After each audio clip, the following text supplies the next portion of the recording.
Hi, everybody. Jonah Andersson here, and I'm back at Azure Back to School for the third time in a row since 3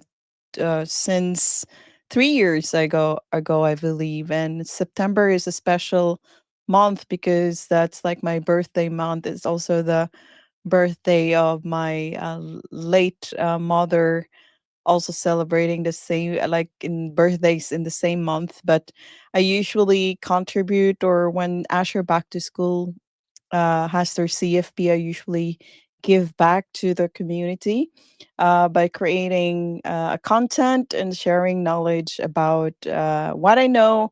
And since I'm more focused in Azure, I'm sharing about Azure related topic today in line with what I do as well. So today I'll deliver or share with you a topic that I've never delivered on any conferences before.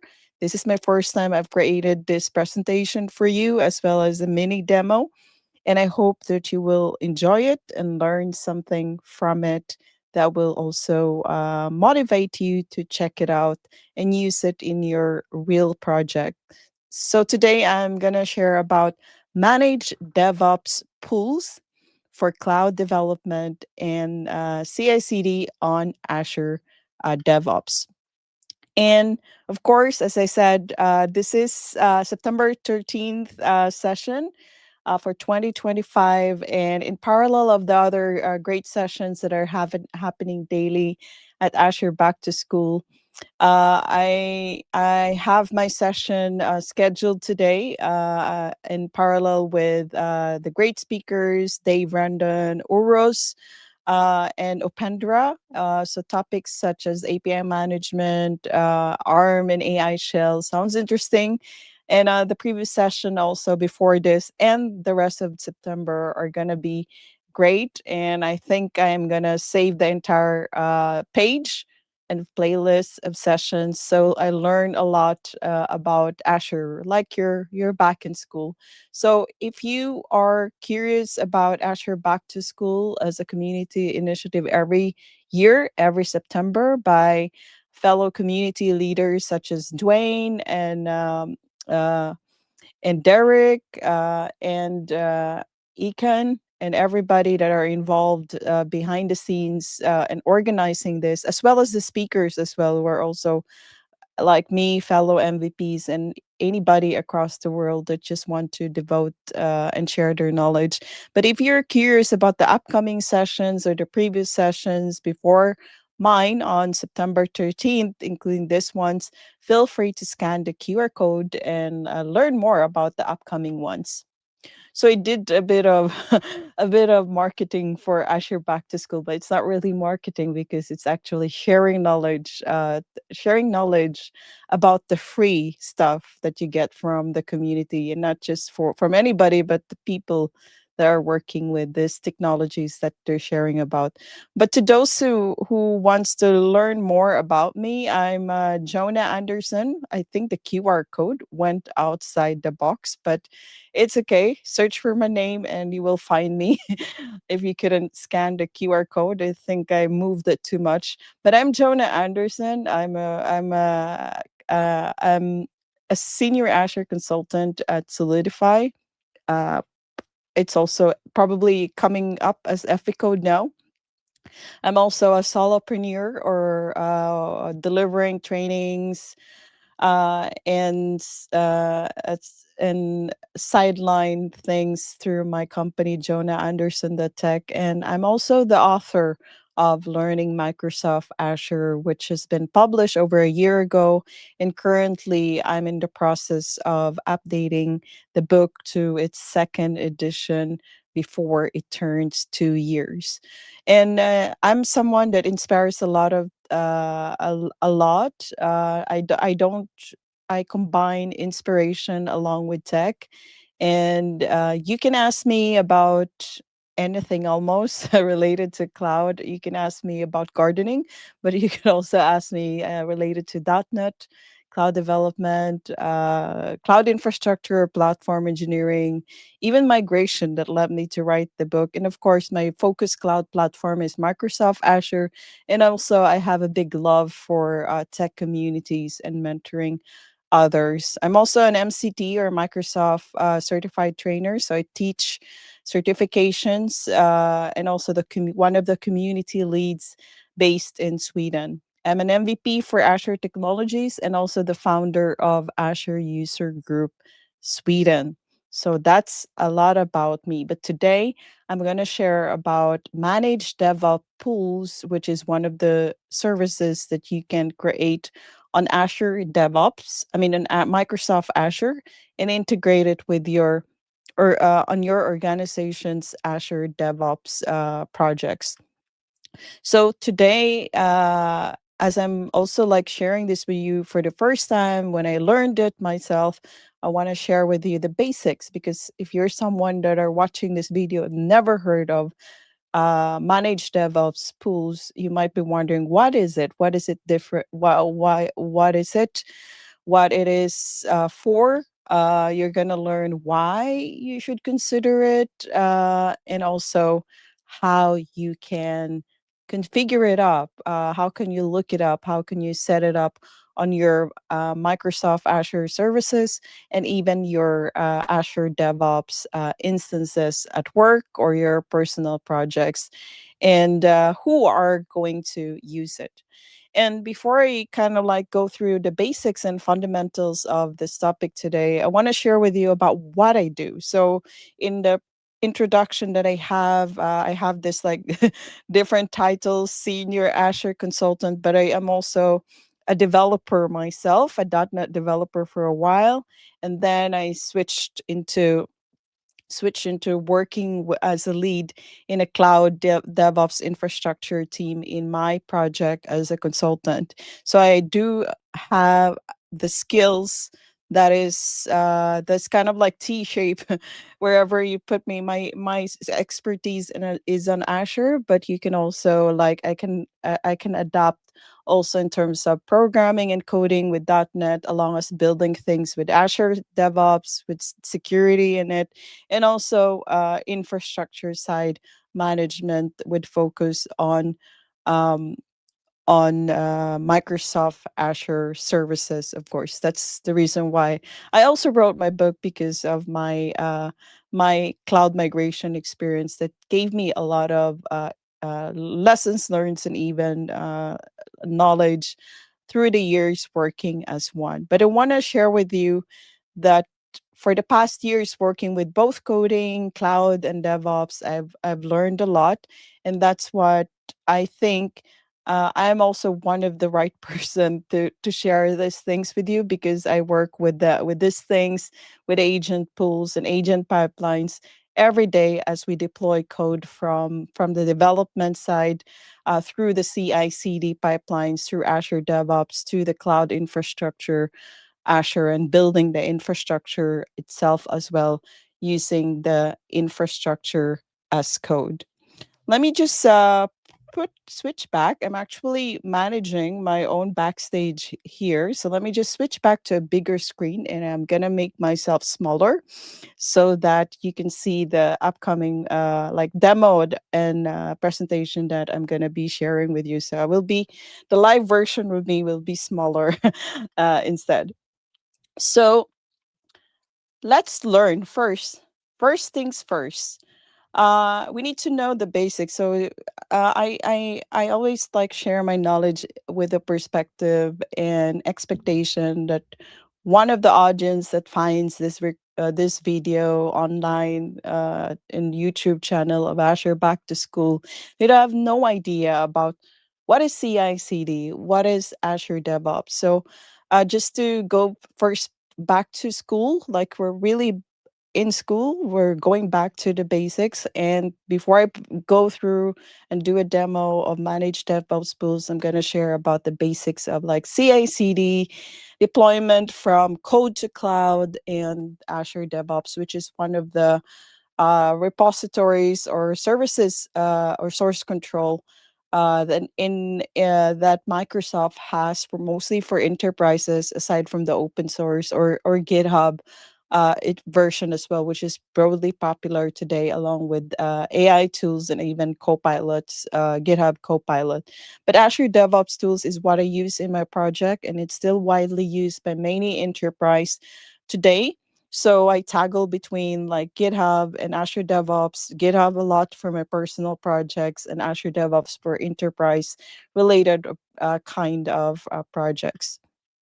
So from dev from us developers coding whatever language it is, C sharp, .NET, Java, or like whatever, like front end or any languages that you build with your applications, from dev to code. Once a developer pushes the code, one of the like basic and the standard is like not the old classical way that you have to package your code. I mean, package the release of your code or DLL files and put it, copy and paste it yourself and go log into a server. The modern way of pushing or delivering your application code is actually through CI/CD pipelines, which you can use different ways. I mean, in Microsoft technologies or Microsoft stack, you use GitHub Actions or Azure DevOps for CI/CD pipelines. You can also use Bitbucket and some, depending on what your organization or company is using. But to me, this is a graphic actually that was borrowed from Microsoft Learn, and credit to, there was a mention there, Dave Jarvis, who contributed to this graphic. That was a good disclaimer there. So I want to shout out to the one that made this graphic for Microsoft Learn. But going back to the discussion is that like it's always good to understand the basics and parts of the pipeline so that you can effectively build, test, and deploy your code. Of course, depending on the team setup that you have, if you're just a developer, what you only care is to go through all the tasks that you need to do every sprint and then push the code to the dev environment. If it looks good locally and it looks good in the dev environment, maybe your scope of work as a developer already ends. But there are like dynamic teams today, like me. I can do coding and push the code. I can deploy it myself and build the infrastructure and manage the resources and that service on the cloud until it is like built on the right environment it should be. So I'm kind of like all, I can go through all the flow and work on the flow. But depending on your like role, so the first step would be need to kind of have like a trigger. So usually a trigger can be like an automated trigger, like for example, when the developer pushes the code, or it can be a manual trigger during a push or schedule. And that is something you can do on an Azure DevOps. So you have several stages, and and in every stage, you have an agent. And an agent in every stage. A stage can be a dev environment, a QA, a staging or UAT, or production, depending on. Usually, it's 4 stages, at least in the most projects that I've been involved to. So an agent is an agent that does the job for the task that needs to be done in the pipeline. So once the code is built, it needs to go through a stage for our releases, and it does its job. And it usually it has the classic pipelines, depending if it's a bit old. And the common one today is like using YAML pipelines in Azure DevOps. So usually you can set conditions such as like dependency, like depends on this kind of job, and then you can do your steps in your stages, which helps you build the CI part of this. That's when the CI part, the continuous integration of the building of your code is done, is going to be published as an artifact. And then on your release pipeline, which is the CD part of CI/CD, the continuous development, that's when you create your steps in, for example, invoking an API, or for example, deploying the code into an app service, assuming that you already have your infrastructure built in already in on Azure, either manually created, or you have built your infrastructure through infrastructure as code, for example, such as Bicep or Terraform on Azure. So that's the basics. So when we go back into this, you do see here that every stage, let's just say dev stage, UAT, or production stage, for example, has an agent. And this is when we have to zoom in about the different types of agents that you get on Azure DevOps. So if you've worked with Azure DevOps, you're pretty familiar of this, of course. But if you're in the area of working with Bitbucket, I mean not Bitbucket, I mean other like source control, like CI/CD tools, DevOps tools, such as Octopus deploy maybe, or GitHub Actions. There's a different like setup for that. But focusing on Azure DevOps, there are different types of agents. Like for example, the Microsoft hosted agents that is managed by Microsoft. There's also the self-hosted agents that you can actually build yourself, either VMs on-prem or Azure virtual machines or virtual scale sets that you need to do. And then there's also, yeah, the virtual scale sets is an alternative. And then the self-hosted agents, you can have it like a third-party VM somewhere on-prem that you configure with a self-hosted agent, or you can build self-hosted agents also by creating Azure VMs on your Azure services and linked it to your Azure DevOps pipelines or projects. And then the one that we're going to be focusing is the Managed DevOps Pools, which is a fully managed service where you can have your virtual machines or containers linked to an Azure subscription, and not your own like Azure. So it's kind of like pretty, like it's more managed, you can call it, which you have more capability to configure it. I'll share it more later, but I won't go beyond the basic for now. So first you need to know the basics, and of course when you're setting up something, of course you learn the basics, but sometimes you go through and try and you get the error. And I think when you're starting something new or setting up something new, it's good to always do the prerequisites that you need to know. And the first time I did a hands-on on managed DevOps pools, which is actually part also of like learning, I want to share about, don't be that gal or guy that don't know the prerequisites required. So it's always good to check the documentation, not just know what it is and what it does. So one of the things I learned actually on Azure Managed DevOps Pools when I was configuring this up is uh, is like when I tried to configure and add it, it didn't allow me to do that. That's because you need to register the service Microsoft that DevOps infrastructure enabled in your subscription or Azure account. So, of course, you need to make sure. I mean, using the Azure Cloud Shell or CLI, you can verify. You can set. This activation or registration of DevOps infrastructure on the right subscription, of course. So I had to do the CLI commands, and if you want to know how you would register it, you would first do AZ provider register, just like how you register some of the services, and then you put in the namespace that is required, what you're trying to register, Microsoft that DevOps infrastructure. And then you need to add your subscription ID as the parameter value for the subscription.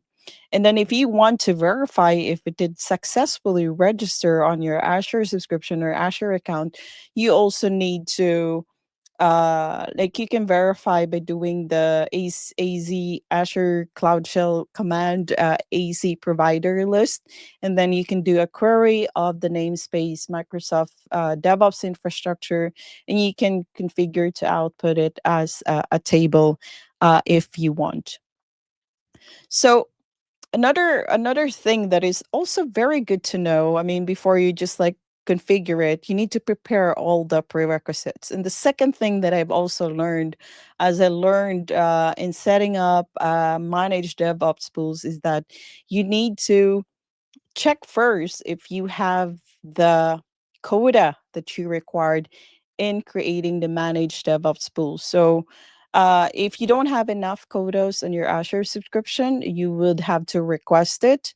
And also, it depends on your Azure subscriptions. Usually, the pay as you go can allow you to, I mean, you can just like request and do that, but sometimes there are things that you need to request. For my case, in my own subscription, I had to do a request to increase my quota in order for me to use the managed DevOps pools and make create it on my own Azure account. So how do you do that actually? So if you go to your Azure portal, and then on the search box, there is an option for you to search for quotas. And if you look for Azure quotas, you'll be able to see this page that I'm showing you right now. So it will give you the overview of services that require some quota requests on Azure.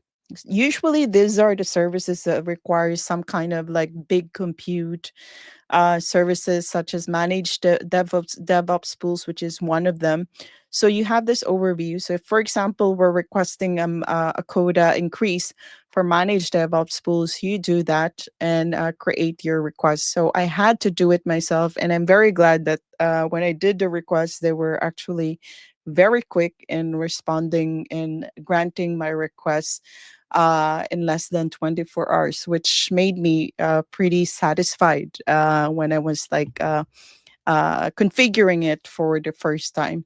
So, usually, when you do a support request, if you've never done a coda request before on Microsoft Azure, this is usually like it's like how you do requests for any like service issues or concerns that you have within Azure services. But usually, you set up your public description that you're requesting for subscription limits or quota. Select the right subscription. It is very important that you don't get clumsy in choosing the right Azure subscription. And then the quota type for which you want to do. And for this case, we wanted the managed DevOps pools. So once you have done all the basics parts, of course, this is on the side of Azure, configuring manage DevOps pools in Azure. And then later on, you also need to configure a few things on your Azure DevOps organization or projects, depending where you want to set up your managed DevOps pools. So, so once you have configured the Coda, all looks good. So you can set up your basics. At least you choose your subscription, your resource group, your dev center. By the way, it is required to create a dev center and a project dev center project inside it in order for you uh, to create a managed DevOps pools. And then you would also have, like, if, for example, if you have a huge your organization or your Azure DevOps instances has more projects, you need to plan ahead which DevOps organizations you want to add your managed DevOps pools into. So for my case, for demo purposes, I chose the one where I want to add my DevOps managed pools, of course.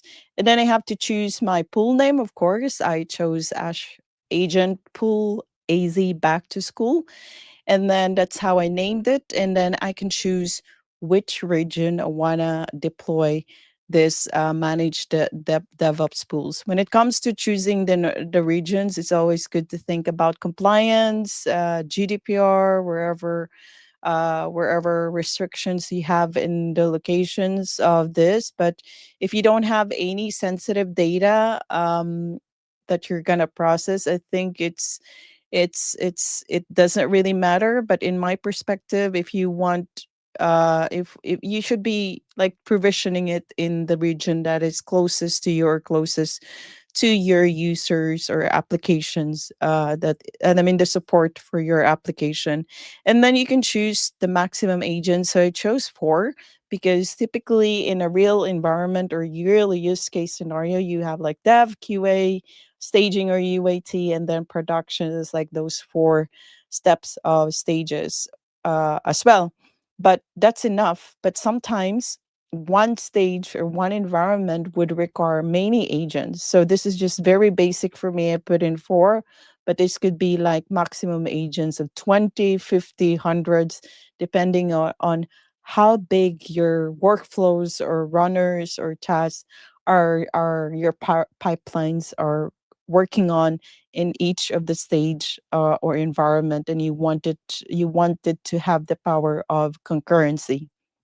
So once you have configured it, you can also do more. So once you have that, you can also choose if you want multiple agents, for example. In my case, I chose at least 4.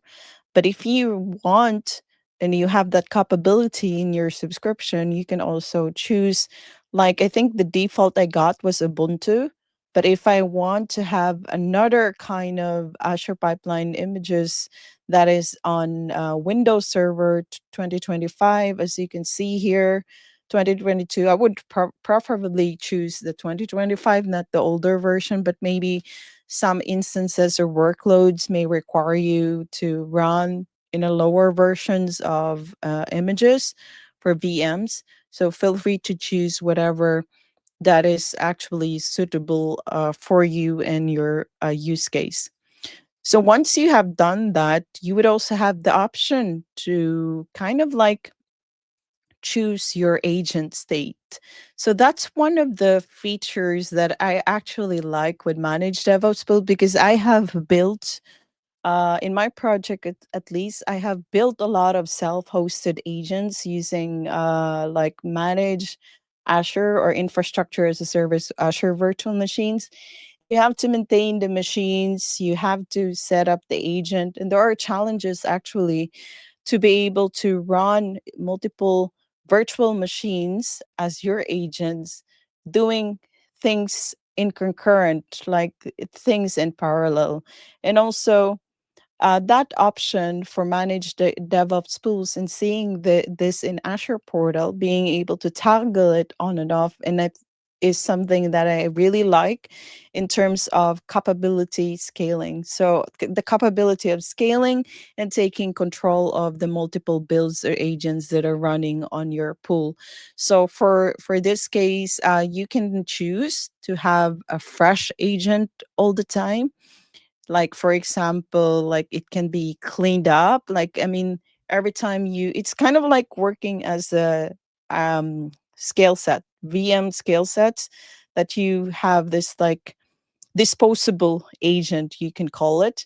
And then that's the default, by the way, but you can also choose to have same agent can be reused by multiple build, and this is the typical self-hosted setup that I actually did without the managed DevOps pools, that you have the same agents that does the build, multiple build, reused all the time. So depending on the case that you have, then you may choose that.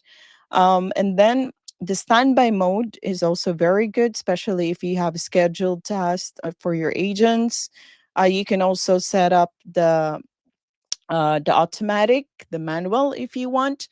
If especially if you don't know your usage patterns, probably this is the good option. You have a requirement for standby mode, but you're not sure, then you would consider automatic. Otherwise, if you know exactly your usage for your like workloads and its patterns, then you can configure your agent to go on standby mode depending on the scale conditions of that. So and networking part of it, you can choose to have it on isolated virtual network, which is very good, especially if you're working with enterprise DevOps solutions where it requires that the DevOps configurations to the cloud or to the infrastructure from code to that through that needs to be in a secured virtual network settings. And then you can also like choose agent injected into existing virtual network. I won't deep dive into that networking part, and for sure there's a lot to learn in configuring here as well. And then when it comes to security permissions, this is one good thing because when you're doing the self hosted agents in a virtual machine, you have to do it in a command line. But this managed DevOps Pools allows you to kind of like configure it and choose it the way you want it and the way you want to customize it. So here there's a tick box actually to allow you to enable to allow to use this managed DevOps pools configuration in your multiple organizations. So I myself, I mean, in work projects, there can be multiple organizations, and in the organizations there are multiple projects going on, and you can choose to use one specific DevOps pool to one organizations, or you can use the same configuration to your multiple organizations on Azure DevOps. So here as well, if you choose to have the multiple instance or feature of it, you would need to add your organization for that. And for my case, I could add more here, but I only for demo purposes I only included one demo organizations I have, and any projects that I have inside it can use it, and then I can consider how much parallelism that I have configured based on the number of scaling that I also set up when I did choose my agents. And then here you can choose who will be able to administer. You can do the creator only, meaning you that created the pool as an administrator, or you can also inherit the permissions as administrators of the pool, depending on the permissions that you have on your Azure DevOps projects. So, for sure, there are documentations for that in terms of different permissions on the Azure DevOps.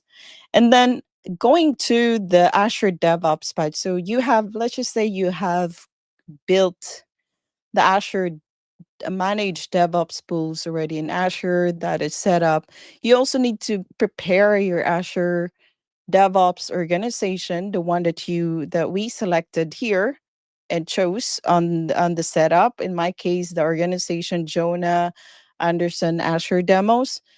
In that, I had to go through the billing part of the organizational settings of my Azure DevOps and make sure that I have uh, parallel jobs, the number of parallel jobs are at least matching on the number of agents that you want to run in it on the scaling part of the setup. So let's just say I wanted to have like a Microsoft hosted or self-hosted, for example. You need to configure that you have at least the capable number of parallel jobs that your Azure DevOps can run. Because if you only have one here and you're paying for, or you configured your managed DevOps pools to run four, then it won't work because like they need to kind of match that number of parallel jobs or concurrency it can run at the same time. So it's good to know. There's actually a lot of other stops, like other parallel things that you can uh, prerequisites that you need to check out as well. Let me see if I can pull it up. Probably not on this view, but I know that there is more prerequisites in it. I'll share it to you later during the demo session. But let's just learn a bit what managed DevOps pools really is. So it's a managed service It's built based on VM skill sets for Azure DevOps, but it's more like easier to manage because of the the capabilities that you can and configuration that you can set up on Azure portal. It's not easy to do that actually before the managed DevOps pool service. You use your own virtual machines as well is something that you can do, and you can also configure your Azure DevOps agents to be stateful up to 7 days based on the configuration. And you can also configure or run your agents for to run long running jobs on your pipelines up to 2 days per job. So for my case, for example, in scenarios that I know in projects like doing automated testing, sometimes for us requires a lot of time, like a lot of days. Like sometimes we have to do it during the weekend, and doing it on a self-hosted agent pool, I mean agent VMs, like using Azure VM, the self-hosted one without the managed DevOps pools, that actually requires a lot of configuration, like having multiple agents at the same time to do long running jobs. And I know that's one of the challenges. And by having this feature of stateful DevOps agents and long running jobs that can run at least 2 days or 7 days is, I think, is a very good feature, especially if you have that use case, which I think I myself in my project could utilize it as well. So just to give a big picture and understanding about what it is. So when it comes to the logical, like architecture of managed DevOps pool service, so it's a customer like managed Azure subscription. So you have this, like you have your managed DevOps pools that you manage in Azure portal, you have your projects and your dev center inside. I mean, on top of the projects that you have in it as well. So who can use the managed DevOps pool? So usually it's teams with specialized needs, for example, when it comes to deployment. Like sometimes Microsoft hosted or the default Microsoft like hosted agents is not really capable. There are things that you have to be able to have your own custom setup. Like if you want to have your own VMs, you want to have your own scaling parameters, your networking, your setup, even like having your custom images or running containers on this one. So there are specialized needs, and managed DevOps pools might be something that can comply to that. And then some security and sensitive projects, like enterprise seeking cost control, like being able to use or to reuse an agent and delete it or not use while it's not running is very cost efficient instead of having a virtual machine used as an agent, self-hosted agents that's running all the time, and that costs money all the time as well. So if you're an enterprise organization with lots of pipelines or using Azure DevOps, they're seeking like control management on the cost, especially in using VMs as agents. This is also very good. And also for distributed teams. When I say distributed teams, it might be that you have different pipeline setup or configurations that requires different agents in different regions. Maybe each region has different requirements, different workloads, different like compliance requirements. It's also good to be able to manage it and scale it depending on the demand as well. And also it's also um, highly secure. That's why it says here it's very ideal to those that are like seeking to have like secure workload in their organizations, like when it comes to like not having the pipelines open to public, configuring it with networking, which allows you users or us users to set up the VNet for that, which is one of the secure ways to protect the instances, and even isolation or even data residency kind of concerns or reasons. And why would you consider it? Of course, there's a lot like cost efficiency, security, which I also mentioned, and also scalability, and being able actually to see and manage it whenever you can and reuse and have a standby agent is, I think, in my perspective, is very good as someone that manages self-hosted agents like day to day to take care of the pipelines. So use cases for this is custom build the environments. Like if you have heavy CI/CD pipelines, you're aiming for speed. You have some requirements to do long running processes or that are stateful up to 7 days, and you have this compliance reasons as well as the requirement to do private networking to protect your resource access between Azure DevOps to your cloud infrastructure and even from the code base itself. So, finally, how to create and configure and use it up. So, I did share a bit how to create it, a bit of like prerequisites to configure it up. And I'm just going to show you a bit more about like how it looks actually in Azure. I'm already like almost an hour on this recording or like video lessons for you. So let me just go ahead and share a bit about how it looked actually when I configure it and just show you what I have here. So let's see. Let me share my screen again. Let's see. I think I need to share my entire screen here so you see. Okay, now you see my presentation. That's fine. Okay. So I'm going to pull up. So that's the Azure Back to School. Yes, thanks. That's the um the homepage. It's sponsored by Captain Harperscaler. That's Dwayne. And also the featured like sessions. Let me just go to here.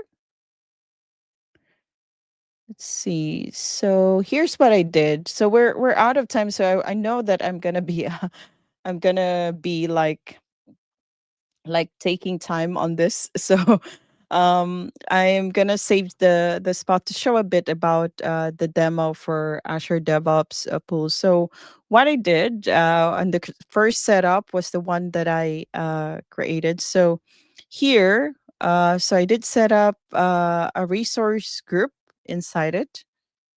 And in the resource group, I have my first, what I had to do was to create a dev center. And then inside the Dev Center, I have the project, which is Dev AZ Back to School project. And then I also have the DevBox definition, which is the Dev Center Pools demo. And then I have the Managed DevOps Pools pool inside it. And in the managed DevOps pool, I do actually have, I mean, you don't see it now because I just literally like configured it and I didn't uh, push any code yet, but it's already configured and prepared. And I did select that this is my DevOps organization. So if you go here, this is actually that one.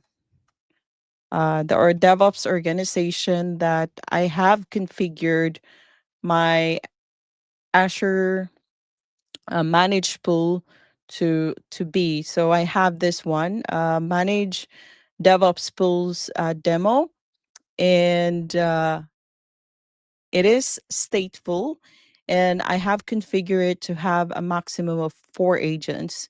So let's just say if I have a CI/CD pipelines running on, like in this project right now, I didn't push any code yet, but let's just say I have pipelines here that that has like that requires me to run multiple agents at the same time with concurrency.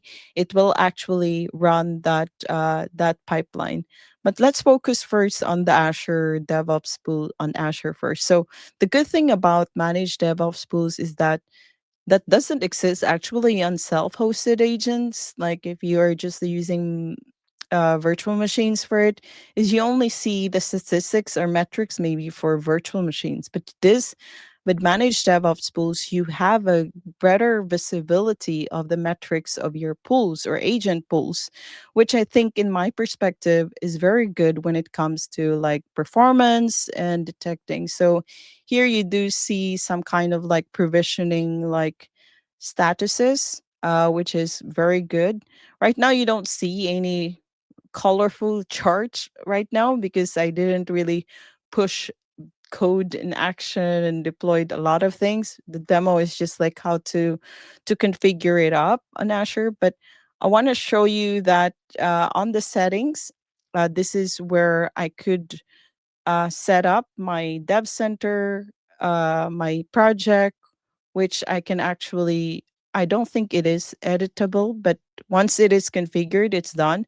But what you can actually edit is your DevOps organization, the number of agents that you can have, um, and also the agent size. And this is the one that from the beginning I had to request quota. So depending on the size that you choose, sometimes you may require to request quota, and then the type of disk that you have for this images, and then you can add more from here, like for example, like server. If you want multiple pipeline images, you can also select from market images, and also Azure Compute Gallery images that I don't actually have. But it's literally just like adding more virtual machines or as agents or DevOps managed pools inside this service or instance. And then one good thing, which I think is very good, is the capability to set up the scaling of your DevOps pools. Like you can choose to refresh it every time and then choose it to be automatic. But if you choose your, like, for example, refresh agent every time as the agent state, you also have the capability to set it automatic, and then you can target the standby if it's automatic, of course. You don't know your metrics or usage patterns. You can choose to do standby agent optimization based on cost or performance. And then if you do same agents can be reused in multiple builds, you can actually, it actually changes um, the time like as well. So if you're doing thinking of cost performance and you do have the capability to do max to live, this is the stateful part, which you can the number of days in which the state you want your agents to be on stateful or standby, and how long they will be recycled. And you can also configure the grace period of that. Networking is something that you can choose, which is very good. This is the security part, keeping it secure with an isolated virtual network, or you can also configure the to inject the agents in your existing virtual network, which I don't have, so I did the isolated network. And then the disk is something you can link, as well as like configuring, like for let's just say you decided to add pools in your all your projects, but later on the requirements change, or the need to do that change, so you can always toggle that here. If you're like in the non-managed DevOps pools, it's not easy to manage that by just like going to a VM and you don't know where to go. You need to know the lines. And then the good thing about it is that you can also integrate Azure Key Vault, especially if you're using certificates for managed DevOps pools, as well as identity, which is highly recommended when you're granting access to between services in Azure. And agents, here you can see the agent's name. I mean, no data to display right now. And the good thing about it is it has also the service has monitoring and some Azure advisor, and you can set up the automation. So that's the Azure part. It's already configured, but when I configured it, actually, it did automatically add the DevOps agents. I mean, automatically after I configured it in Azure. Um, so on your organization settings, so if you're like the owner of your organization for your DevOps projects, which most organization has, you can go. This is where the billing I actually did. So I that's where I configured that. You can go to like pipelines. So by default, when you have your organization set up on Azure DevOps, you get this Azure pipelines, and the default one, this is the Microsoft hosted. So when you create, like when you have successfully created the setup of agent managed DevOps pools and agents on and the scaling and security networking, it automatically adds it because you have integrated your organizations during the setup on the Azure portal.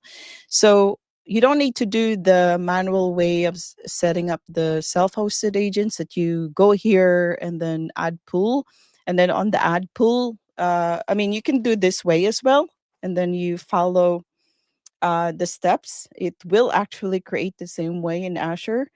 I did the reverse way, created in Azure, and then it created an Azure DevOps. But the common way, which I've done many times, is to create a custom agents using Azure VM, and this is also the alternative way. But focusing on managed DevOps pool, you can also go this route if you want to have additional agents, that you want to have multiple pipelines for different projects.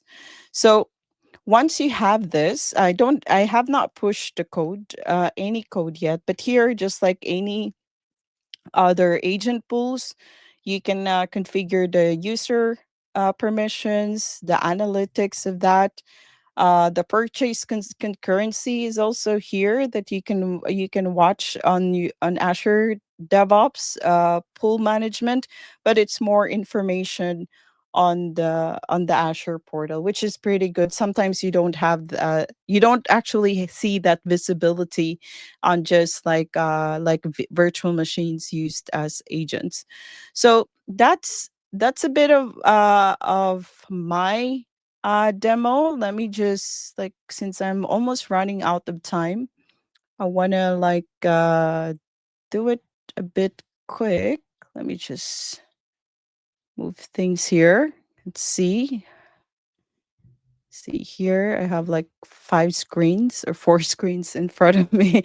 So that was the demo, and I think we're almost done here. I want to recommend Microsoft Learn, actually, if you want to learn more about like managed DevOps pools. I highly recommend it if you want to like go through the documentation and try it out yourself on your existing projects or personal projects. I wish I had more time to show you more, like from code to pushing the code and how it works. But the configuration itself on Azure and DevOps, those are like the basics that you need to know if you're someone that gets that task to do. But otherwise, once that is configured, you just actually have to make sure that your YAML is using the right pool name, just like how you configure it up on the self-hosted, and that should work in that way, and you can manage it and see how is it going on the Azure portal. So it's easy to manage as well. And if you're curious about the pricing, you'll find it as well on this documentation. I also want to recommend Wolfgang's blog. So I did forgot to do a screenshot of of his blog, but he does have a good blog. So Wolfgang is one of the speakers I had in my user group. So he has a good blog that I found recently that I highly recommend to read because I liked how he's explained it, that it's a game. It's a game changer for like many to use Azure Managed DevOps Pools. So he did also say the like the features it has, how to get started, like adding the um adding the prerequisites, the Azure CLI, and important considerations, just like mentions the CODAs, some bugs and issues to consider. And then what's promising about it in this year is the spot VMs and container agents that they will be updating. And he actually has a video as well. So I like supporting fellow community members. So if you want to learn more also about other contents related to this, feel free to check it out. I'm sure you'll find a lot of them or a lot of resources about it as well. So, uh, I want to end this by sharing that learn by doing, as I always say, and have fun while you're learning or breaking tech breaking your demos as well, because that's how you have fun. You learn, you fail, you get errors, and then you also gain knowledge a lot from it. So try out. That's the only way to learn, and don't be afraid to make mistake or handle the errors that you will be getting as you work along learning manage DevOps pools. And take key takeaways that I want you to bring on this session is that manage DevOps pools, use it.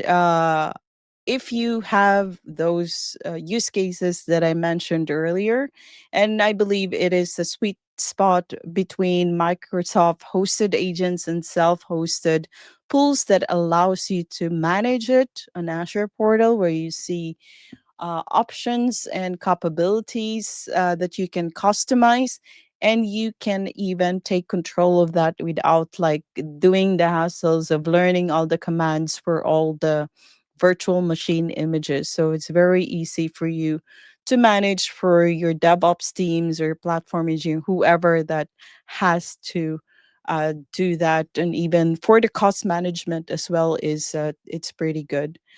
Well, I think I that's pretty it. That's all.